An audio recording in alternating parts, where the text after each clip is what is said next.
Okay, let's go.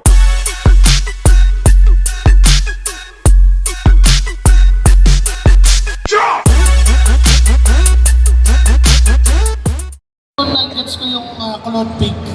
Kasi just if ever na naka-entropy yung Nathan, nasa body lang, kaya i-dive ng isang clone. Okay. Hindi na ako gusto ng spell. Ano ba yung spell ni Satyr dito? Ano? SAT mo yan. Sa bagay. Pero Dahil ano? sa spell, spread. So, mas solidify ko sa sinasabi ko kung naka-vengeance yan. Kung bitches. Binit-bit eh, no? Pero kung naka-vengeance nga yung clone, tulad na sinasabi ko, mas nagigets ko yung idea bakit clone. Pero dahil sprint yan, hindi lang Nathan yung target niya. Beksana. Hindi yung Nathan. Beksana target Ano ba niya ng ng vengeance yung basic attack? Tsaka yung damage reduction din yung habol mo. Okay. At least para hindi ka ma-burst down, no? Basta-basta. Pero kasi kailangan mo din nga naman ng sprint dito, lalo na yung fast and mobile na parang pwedeng gawing rotation dito ng Flare Nation using the Matilda Freya combo. Yung nakakatakot para sa isang gold lane. Diba? Parang it's up to you kung mag-purify ka, hindi naman, pero parang mas okay na lang na itaan sa bilis. At ang malupit dito, naka din siya, naka-quantum charge din siya. So talagang kada palo ng basic attack, bibilis din talaga. Ang gusto niya lang talaga din dito, mataan sa posisyonan. Katulad nung pinapoint out mo sa isang ilan. So, kung posisyonan yung laban dito, mas magkakaroon ng, teka lang, mainit agad yung Freya ni Kim So Yun. First blood agad, kontra sa Lucas. Kasama of course yung tulong ni yun eh. Sakit din actually sa early talaga ng isang focus at ng isang Freya. Diba? And for Metro QoS, naramdaman yun. Alam mo yun. Si John Win. Tama ba? Hindi, mali. Jorvin. Hindi ba rin ba? Wala si Kuya Win.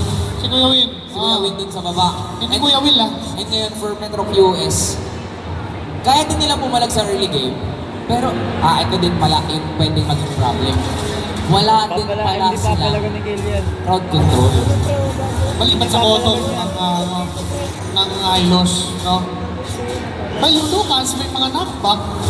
Pag sinagtag Patay yung yung problem, hindi Lucas. ganun ka-hard. Patay yung Lucas. Diba?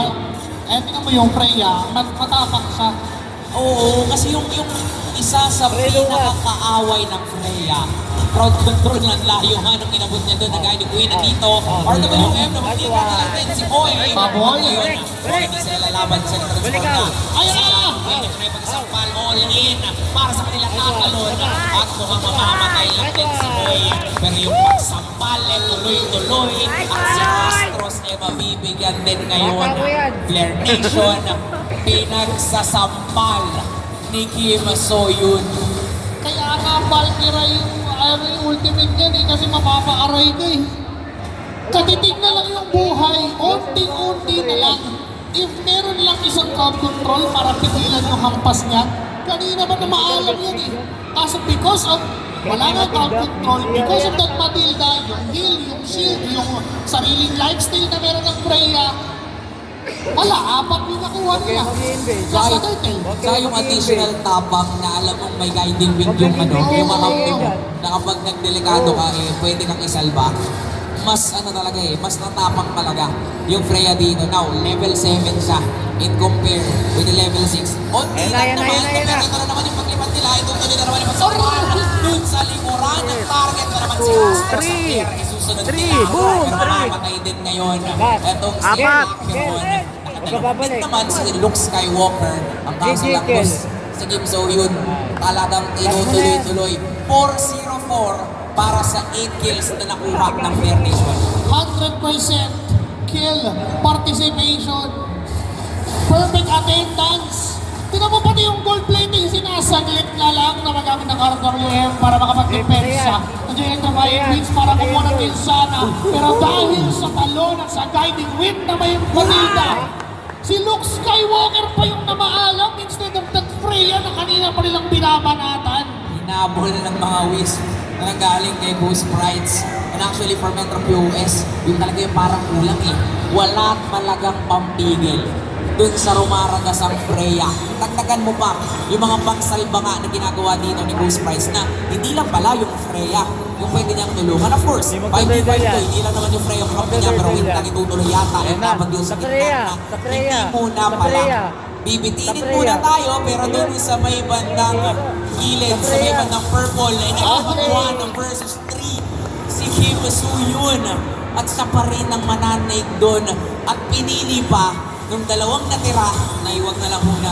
Parang masama din yung patutunguhan yan kapag try natin Tinalo kayo ng RG. Huwag yung sabayan na nanaginip yan.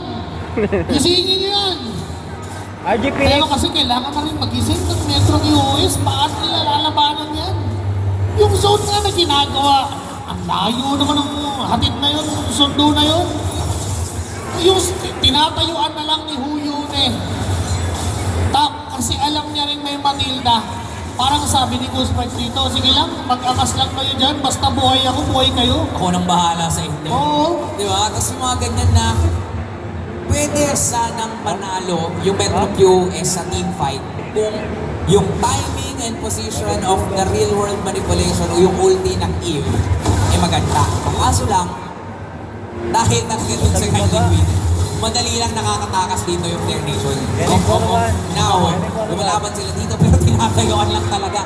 Tinatayuan lang talaga ni Huy kasi alam na hindi pa siya kayang patayin sa ngayon. At ngayon, ikinat din nila, hinarangan din mismo ni Goose Prides yung pwedeng daanan ng Metro QS para depensahan yung gitna. Kaya successful sila sa pagbasag doon sa gitna at pwede maghanap pa sila ng kasunod. Ito, purple back, harap-harapan. Harap-harapan. Parang kumatok pa sa pinto yung mismong magnanakaw. Tapos hindi lang yun, pumatay pa. Dalawa na yung sinama niya sa hukay. RWM, tapos kahit hindi lang para yun, dumating si Luke Skywalker. Pero nandoon si Kim Soo-yoon nung nilapitan siya mismo yung lumayumin. Napakalala talaga ng isang Freya ang inabutan ng pagtalon ng Ay, teka, masakit. pero nararamdaman na yung damage para pipiliin din naman ni Mahona na Patay, lumayo patay. na lang din Talunan mo. muna Diyan. kasi possible kaya din siyang baliktarin dito ni Hoy. Pero si Kim Soo-yoon talaga ang lala. Lala. Ganun eh, may kailangan may stress eh. Kasi di naman naman, stress na yung kasabay niya, pero kahit mag-isa siya kayo, pang, pinagsasampang, pinagsasampang lang, at triple na agad. And 4 versus 1. Tawin ng dipor eh. At isa-isang pinapatay dito ni Kim Soo-yoon. Hindi na nga lumaban yung pang-apat, pero kung lumaban yun, parang ready pa rin. Si Kim Soo-yoon napatayin, ready pa rin siya for the next challenger. And ngayon for Metro QoS, paano nila pipigilan to, napilitan doon na mag-transform into a lion. Pero wala na nga wala silang gagawin ngayon eh. Meanwhile, yung mga members ng Flare Nation, because of the spaces being provided by Kim Soo-yoon, ang laki na ng farmings nila. Laki ng nakukuha nila, control, yung tempo sila, nagdidikta, nagiging, nagre-react na lang na nagre-react yung Metro QoS. Well, in fact, kailangan mo din makita yung pagiging agresibo nila kasi high-loss yan. Di ba, Eve yan? Technically, in textbook, kaya na sumabay kapag team fightan. But now, 5 miyembro ng Flare Nation kakatok na mismo sa harap ng base ng Metro QoS para paputukin yung Holy Blessing 55 seconds bago magkaroon ng kauna-unahang Lord. Pero kumakatok na sa base yung Flare Nation. Nandiyan yung Flare Person. Hindi na nanan. Sinampal-sampal na naman. Unti-unti babagsak yung buhay. Ang sakit ng basic attack. Even pati nung Nathan. Sagling eagle na pinatagal. Pumasok na nga sa bogong mismo ng base. Legendary para kay Kim Soo-yoon. Naghahanap ng susunod na target. Ilabas nyo. Napapaligiran na namin kayo. At mukhang hahabulin din nila kahit sino na pwedeng tumatakbo ay gustong abutan. Saan ka pupunta? Kinamitan na ng flicker para talaga kung kayang abutan. Pero mukhang mabilis din kasi. Magaslaw din si Skywalker. Pero ang daming sumasalubong sa kanya. Saan ka pupunta? Wala ka ng takas mula sa Flare Nation. any direction. Ang mangyayari lang doon ay mamamatay ka. And for, Makakatakbo ka pero hindi ka makakatakas. hindi Tandaan talaga. mo. And for Metro QOS, nakikita natin na may kulang talaga. May kulang talaga. And ako personally, ito yung mga pag nakakalaban ako ng Freya, magcha-charge ako kahit di pa ako lobat. Kakain ako kahit kakakain ko lang. Double pre. Ganun nga. Tatanggalin ko yung sinampay ng kapitbahay para lang magkaroon ako huwag na lumaro. Parang ganun, lalaban mo rin yung sinampay namin pag ganyan eh. Ganun at ganun na yun. Pag Freya, tas ganyan. Alam mo, hindi na pwedeng sabayan yan. Alam mo, gusto ko umakit ng stage para lang hawakan si Kim Soo Hyun eh. Hindi mapigil yan. Kasi walang humahawak sa kanya sa Metro QOS. Yun lang yung pwedeng mapigil. Basta dalawang Pero tao kasi, eh. Dalawang tao. lumaragasa talaga sila dito. Ayan na isang talon, tatlong palo, dalawa agad yung tumumba. Ay tatlo na dumipensa para sa Metro QOS. Kaya pa ba? Kasi iniisa-isa na lang ni Kim Soo Hyun. Pag may nakita, sige sampal. Pag may nakita, sige palo. At hinahabol na naman nila si Luke Skywalker. Wala na, Si di na Ghost uwi yan. Price na lang yung naatasan dun sa trabaho na yun. Bro, di na pinauwi. Siya ako ng bakalak dito. Focus na kayo dyan. Nakakuha ng isa at mukhang na dalawa pa. Focus na sa goal. Blair Nation. Pinagsasampal lang na laban para sa Game 1. Maglabang sa labas ha. Yan ang rason bakit hindi mo binibigay yung mga ganyang hero sa RG ah. Sa RG ah. Hindi ko sinasabing sa tournament na hindi rin dapat ibigay yan. Kasi ano yan eh, yung ibang mga player, alam na kung paano counterin talaga yung isang player.